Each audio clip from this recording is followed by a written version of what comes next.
عمرك ما هتوعي فيها ابدا ولا في اي مشكله، وهتلاقي كل حاجه تتحل باذن الله. يا رب يا رب. وبطلي النفخه اللي بتنفخها دي بقى. ازيكم عاملين ايه؟ يا رب تكونوا بخير. نبدأ الفيديو، متنسوش لايك واشتراك بالقناة وتفعلوا زر الجرس عشان يوصل لكم كل جديد. ازيكم يا اجمل فانز، وحشتوني جدا. فيديو اليوم معانا مفاجآت غير متوقعة هتحصل في مسلسل مجنون ندى، كمان مسلسل برنسو والسبع بنات. هنعرف فيه احمد هيعمل ايه لما يعرف ان محمد هو العريس، وهل هتحصل خناقة كبيرة بينهم هتتفاجئوا. كمان ندى في مشكلة كبيرة بسبب الشقة. تعرفوا السر في دراسة ندى في كلية صيدلة في الحلقات الجديدة. واخيرا هتشوفوا برنسو زهق من المقالب وهيعمل تحديات في المسلسل. يا ترى ايه الحكاية؟ فيديو اليوم حلو جدا وكله معلومات تهم كل الفانز، بس كملوه. وقبل ما نبدأ ما تنسوش اللايك وشوفوا للنهاية لو بتحبوا عيلة الجمل. يلا بينا نبدأ، وهنبدأ بمجنون ندى وظهور أول مشكلة قدام ندى وهي الشقة. في البداية كان حلو جدا الماتشنج اللي كان حاصل ما بين ندى ومحمد، وكأنهم بيتخطبوا فعلا. خدوا بالكم يا جماعة ان جلجل لسه بتدرس في كلية صيدلة، وده هيكون له علاقة باللي هيحصل لأحمد في الحلقات الجاية. نقطة كده عايزة اتكلم معاك. اتفضلي. العلاج ندى دلوقتي يا ابني في تانية كلية صيدلة، وبصراحة يعني عايزاها تروح الماجستير كمان. اي حاجة ندى عايزاها اعملها لها. فعلا يا جماعة في فرق كبير جدا ما بين العريس محمد وأحمد، بصراحة كمان هما لايقين جدا على بعض.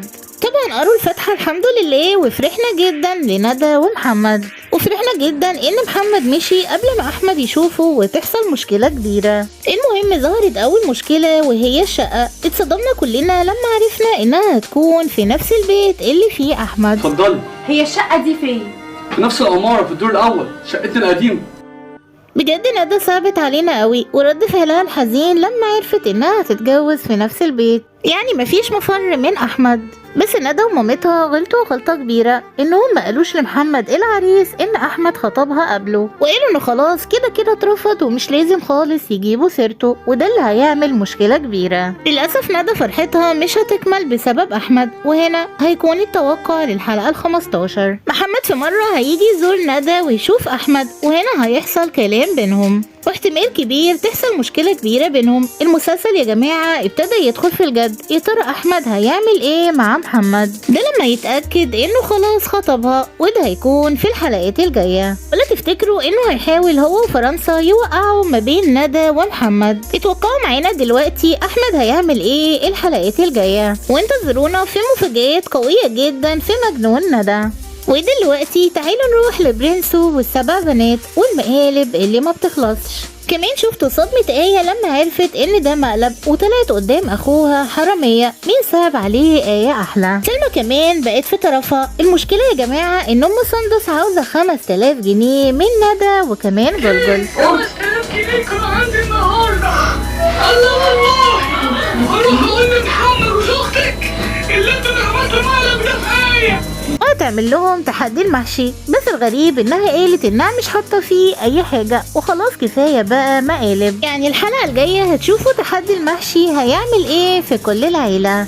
خدوا بالكم اننا في الحلقه ال98 وخلاص فاضل حلقتين على ال100. توقعوا معانا برنسو هيكمل الحلقات بعد ال100 ولا لا؟ بجد يا جماعه كلنا وحشتنا التحديات جدا، وعاوزين مستر احمد وكمان برنسو يعملوها. تحدي المحشي. مين عاوز التحديات ترجع تاني يقول لنا في الكومنتات.